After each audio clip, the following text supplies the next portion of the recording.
This is the untold story of Typhoid Mary, one of the most dangerous women of her time. Mary Mallon was a young Irish immigrant working as a cook in New York at the beginning of the 20th century. In her early years, Mary would prepare meals for wealthy families all over New York. Her signature dish being peaches and cream. Between 1900 and 1907, Mary was the cook for 7 wealthy families all the way through Park Avenue. She began to notice a trend as she started working for the second family, they too falling ill as soon as she started working, some of them even losing their lives. And when the same thing happened to the third family, there was no doubt something wasn't right. But in each case, Mary would sneak away and begin working for the next unsuspecting family. Little did Mary know early on, she was the healthy carrier of the deadly disease known as typhoid fever. By the time she got to the fourth family, Mary most definitely understood the situation. This wouldn't end up being good for rich, unsuspecting housewives. 2. Top mind-blowing historical events. The dark history of Typhoid Mary. In the early 1900s, Mary Mallon, a cook in New York City, carried the typhoid bacteria without showing symptoms herself. Her cooking led to numerous cases of typhoid fever, yet she remained bafflingly immune. When health officials identified her as a carrier, it led to a clash between personal freedom and public safety. She was quarantined against her will and became a controversial figure, sparking debates on public health, personal rights, and ethics. Typhoid Mary's saga is a haunting reminder of our ongoing battle against invisible diseases and the delicate balance between individual rights and community health. Typhoid Mary infected between 51 and 122 people with typhoid fever, and at least 3 of them died from it. She immigrated to America from Ireland alone at the age of 15. Over time, she developed a reputation and a career as a cook, mainly for wealthy families. Her specialty was ice cream and peaches, and her clients loved it, just absolutely lost their shit over it. Well, in 1906, a super-rich banker family rented a summer home on Oyster Bay on Long Island, New York. And what do you know, 6 of the 11 people living there came down with typhoid. The landlord, worried that they'd never be able to rent a typhoid house, hired an investigator named George Soper to investigate it. He couldn't find the bacteria that causes typhoid anywhere in the house, so he started doing what we would now call contact tracing. He found out that Mary Mallon had worked in 8 houses in 5 years, and 7 of those houses had also been home to typhoid. But Soper didn't know where she was because by the time he got there, she had already left without a forwarding address. And the two finally crossed paths when he found out about another typhoid outbreak. This time it was with a wealthy family that was living on Park Avenue in Manhattan. 3 people in the house had fallen sick and the daughter of the house had died of it. So Soper shows up and accuses her of being unsanitary and tells her that she's spreading the disease and that she needs to give him a stool sample. But Mary just got super offended, refused to give him any samples, and chased him out of the kitchen with a carving fork. At the time, germ theory was known by people like Soper and some doctors, but it wasn't really known about by most people, and it really wasn't accepted by most people. For her part, Mary felt right as rain and had been a professional cook for a long time now, so who the fuck was this Soper guy telling her she was sick and unsanitary? So then the first woman to earn a doctorate in public health, who I did a video on yesterday, Dr. Sarah Josephine Baker, showed up and tried to get Mary to give her some samples, but then she was chased off too. So Dr. Baker and Soper got the New York Health Department involved, and the health department sent them to go pick her up with 3 officers and an ambulance. This time when they came around, the first thing that Mary did was lunge at Dr. Baker with her trusty carving fork, and then she booked it.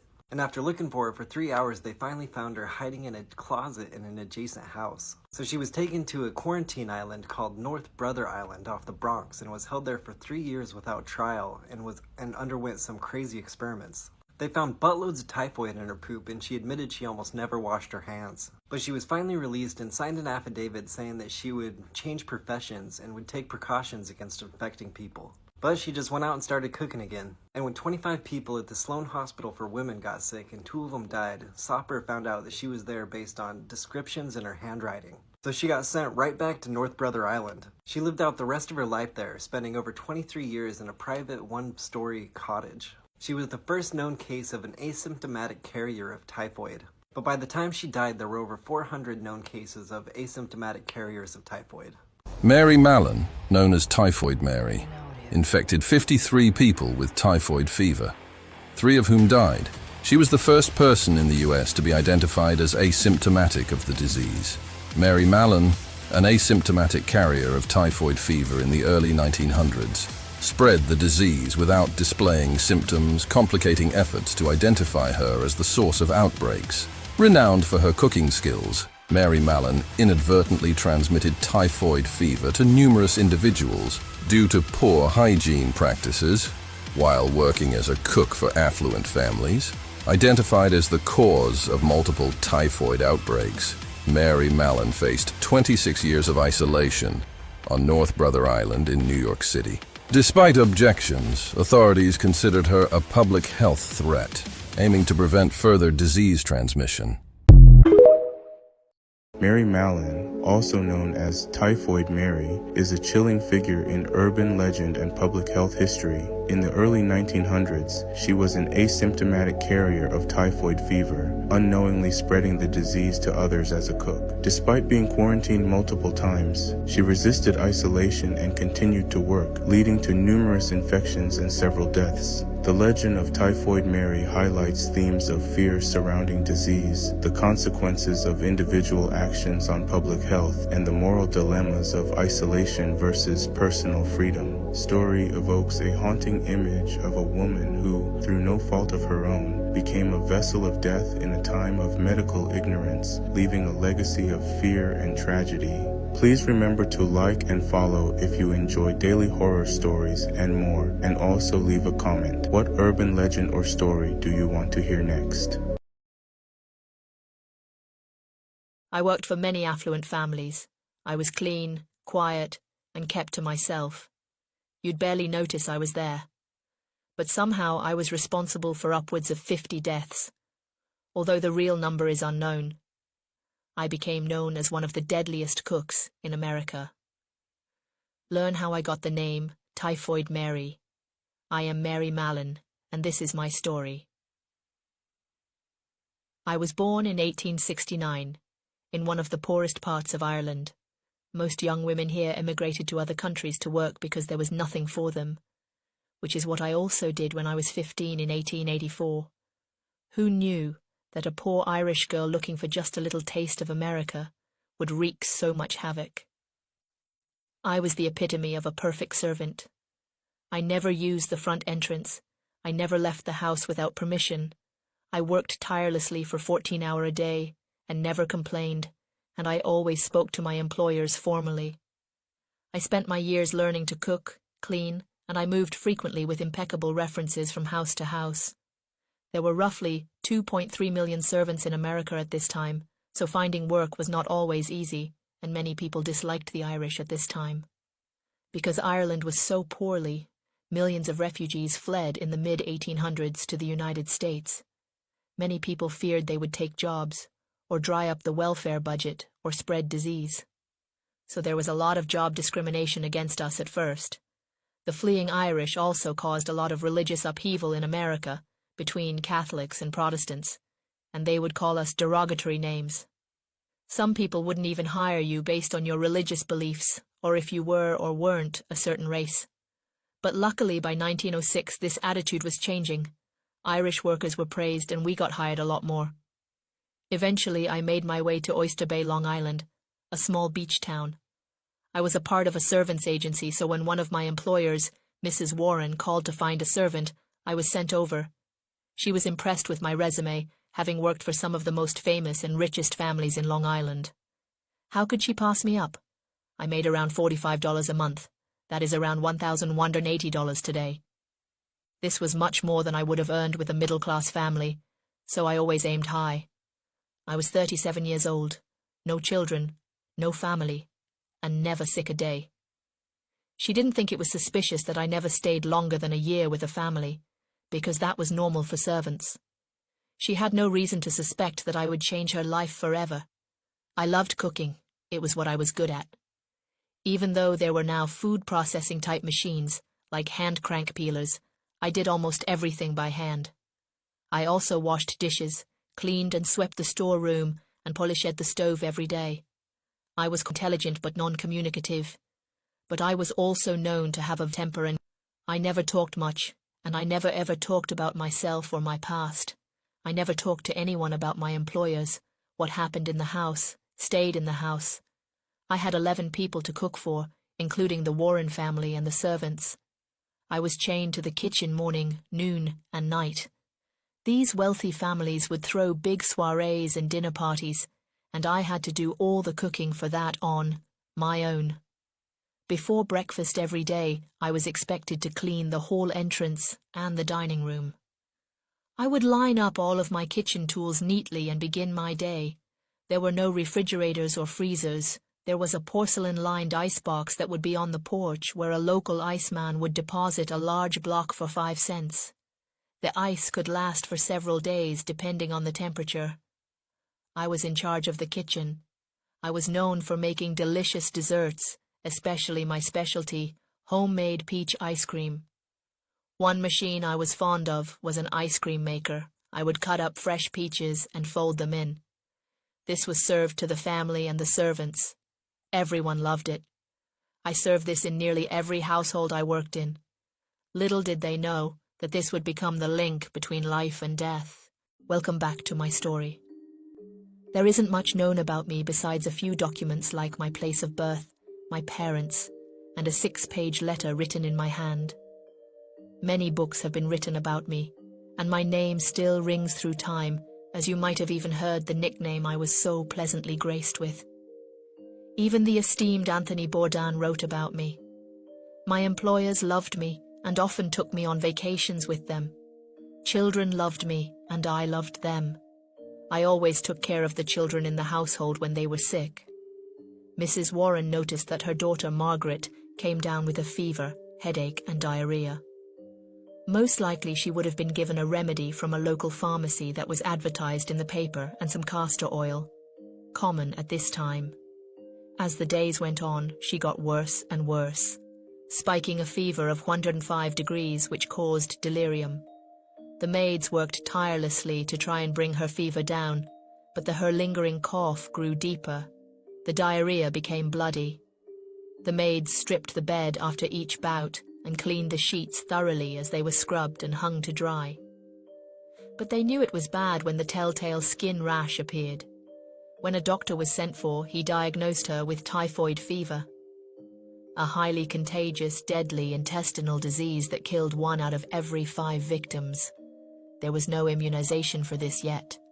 A vaccine would not be discovered until 1911, and antibiotics wouldn't be discovered until 1942, and even then the antibiotics needed to treat the intestinal infection wouldn't come about until 1949.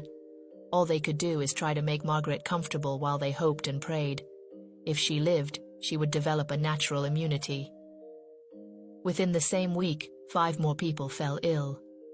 Mrs. Warren herself, her sister, 2 maids, and the gardener. 2 were taken to the hospital. The most common cause of the spread at this time was contaminated drinking water. The Warrens packed up from Oyster Bay back to their town home in New Jersey. The news of the sickness in the house made the front page of the newspaper. It read, 5 ill in one household. I didn't follow them to their brownstone. It's unknown why, but speculations are that I didn't want to catch the terrible disease myself. I might have even thought it was bad luck following me around. It seemed that typhoid fever broke out in every house I worked in. The people who rented the beautiful summer house to the Warrens returned and were glad to see their beloved gardener was pulling through. They did not expect their house to be the center of gossip. It wasn't associated with affluent neighborhoods like Oyster Bay, but with filthy poor regions who had careless toilet and hygiene habits. The article in the paper had blamed the house, which is detrimental for a landlord to hear. They knew this stigma would lead to people not renting the house anymore, or even worse, it could be condemned or burned down. It was a rare and drastic measure, but sometimes deemed necessary. Germ theory was finally making its way into public consciousness. Before this, it was believed that illness was almost like fate, and for religious reasons a lot of people were skeptical of science. For example, in some points in the deeper past, they believed that if you had what is now known as gout, that a demon was biting you and you deserved it. But luckily, medicine was beginning to discover more. The bacteria, Salmonella typhi, could live for weeks in water or dried sewage. When a typhoid victim used the toilet, the infected stool was passed into outdoor privies or flushed into a cesspool. If precautions weren't taken, if the cesspool was never cleaned out, if it wasn't draining properly, if waste wasn't handled properly, the bacteria could leak into the water supply. Just one sip of tainted water, or even a bite of something rinsed off with this infected water, could cause illness. The health department started investigating by pouring something called fluorescein into the second-floor toilet. Then they turned on the faucets in kitchen. If the water turned orange-red, they would know that it was the water supply. But the water ran clear. They collected samples from all over the property, even from the privy the servants used. When the results came back, there was nothing. They considered this sort of a freak occurrence and closed the case. The paper reported that Mrs. Warren was doing better, and luckily Margaret survived. But some other people who crossed my path weren't so fortunate. Welcome back to my story. The Thompsons, who were the landlords of the beautiful yellow house that was infected, could not escape the gossip of the town even if it was cleared, and the case was closed. She wanted to get this mystery solved so the house wouldn't be burned down. She hired a sanitary engineer who worked for the United States Army Sanitary Corps named George Soper. He was extremely interested in epidemiology. This job market was flourishing at this time. The government wanted to make life cleaner and safer for people, and to try and stop epidemics altogether. In 1900, New York City was bustling, overpopulated, and filthy. On top of that, people used horses as transportation, and those horses dropped about 4 gallons of urine each day, not to mention the feces. People threw away millions of pounds of food, ashes from stoves, waste, and other junk regularly. All of this was often left in the streets to fester, and it would make its way into drinking water. These sanitary engineers would design better and cleaner systems and flushing toilets to keep waste out of homes and massive sewer systems which still stand today. This reduced illness by 67%. But for George, that wasn't enough. In 1906, the same year as the Warren outbreak, New York City counted thousands of cases of typhoid fever, and around 640 people were known to have died from it. The case intrigued him. He headed for Oyster Bay and started working like a detective. He was hoping to find an overlooked clue. He was disappointed by the negative tests that came back. There was only one person infected in this house 5 years earlier, but it had been rented out so many times. So he turned his attention to the Warren household. After ruling out contaminated milk and other foods, he thought maybe because the Warrens had bought raw clams from an old woman with a tent on the beach, not far from the rental house. He inspected the clam beds and saw that they were often polluted with sewage. But a lot of people in the town bought clams from this same woman and didn't fall ill. He concluded that a person must have carried in the sickness. He honed in on the occupants of the house, the servants and the family. He concluded that no one caught it from young Margaret, but she had caught it from someone else. Welcome back. The intestinal tract, a coiled sausage-like tube that measures 5 feet long in an adult, is an ideal place for germs to grow. George Soper interviewed the Warrens. He found out that they had just hired a new cook by the name of Mary Mallon. Then he asked what I had fed them. My homemade peach ice cream, of course, with only the best fresh cut-up peaches. These local peaches were so good, they made the newspaper. They won prizes. Everyone remembered this batch. George knew that freezing didn't kill bacteria. All it did was make germs cold. Once the ice cream slid down their throats, they had nothing to save them but their own immune systems. Bacteria can grow from 1 cell to 8 million cells in less than 24 hours. George later wrote in medical journals, "I suppose no better way can be found for a cook to cleanse her hands of microbes and infect a family." When he put the facts together, he theorized that I had a gallbladder and intestines teeming with typhoid, and he said my hands played a huge role, no doubt. It must have been from using the toilet. But he didn't know if it was from urine or feces. There was no way of knowing just yet. He also theorized that I most likely had the bacteria under my fingernails, and as I dug into peeling peaches, this must have transferred the bacteria, and then I served it. For typhoid to be killed, I would have had to wash my hands with soap and 140-degree water, which would have been impossible because that would cause a third-degree burn in 5 seconds. To kill the germs, I'd have to do that for 30 seconds. George knew he was onto something, but with no address or telephone number, he went on just my description. A tall Irish woman, with a strong chin and determined mouth, 38 years old, and in perfect health. He also knew the agency I was with. He began his search and found out about 7 families I had worked for. It wasn't a complete list because this was just from one servants' agency. I had worked for many agencies over the years. Sometimes I didn't use any agency. I would just take jobs that were listed in the paper. That's why it's hard to truly know how many people were infected. He was trying to build a case against me by asking these families if anyone fell ill while I worked there and what I served them. By 1900, scientists had found that people who were healthy carriers could still spread germs unknowingly. In Europe, the man who discovered this won a Nobel Prize, but America had not caught on to this. So if George could prove I was a healthy germ incubator, it would make his career and make him famous. His name would go down in medical history. The problem was many of these families he interviewed didn't know anything about their servants or their backgrounds, often not even remembering their names. How are they supposed to remember the food they ate? Some wouldn't even say whether they ever met Mary or not. Every one of these houses had an outbreak of typhoid fever. He tallied 22 victims so far.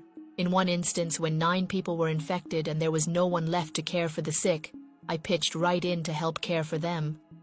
One of them was a wealthy lawyer who was so grateful for the help he rewarded me $50 to my full wages. The lawyer himself had not fallen ill because he had typhoid when he was young.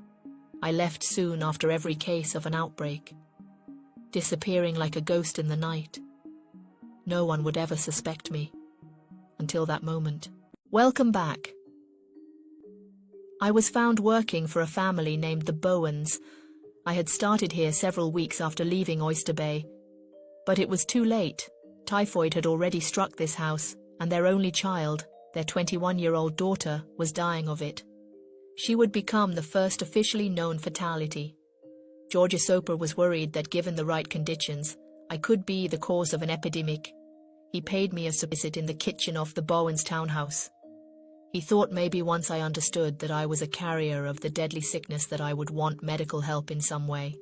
We don't know the exact words, but maybe he had been too blunt. He later admitted he messed up the interview, and maybe was too confrontational because as soon as he told me, I became defensive and indignant. We don't know if I had even known about germs or about microbes. A lot of people at this time were skeptical of these so-called theories. My reaction surprised him. I grew angry and told him I never had typhoid. I had never been sick, but I nursed those around me who had been sick and helped them through it. He told me if I answered his questions and that I gave him samples, he would make sure that I received good medical attention in case that was called for at no cost. Specimens? What sort of specimens? I might have asked. He mentioned that he had asked me for urine, feces, and blood. I must have thought he was a strange man with strange tastes. This type of thing was not in public consciousness. It felt too personal, too humiliating. I became angry and grabbed the carving fork. I swore at him and lunged at him. George ran with his tail between his legs. He ran through the gate and didn't stop. He wasn't sure if I was chasing him.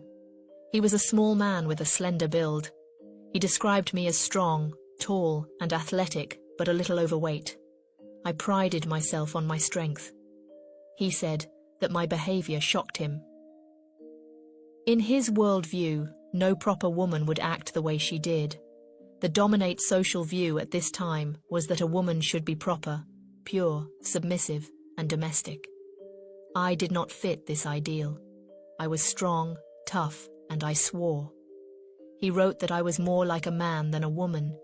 You don't get far in life being soft. And a servant's life was not a soft one. I wasn't afraid to fight.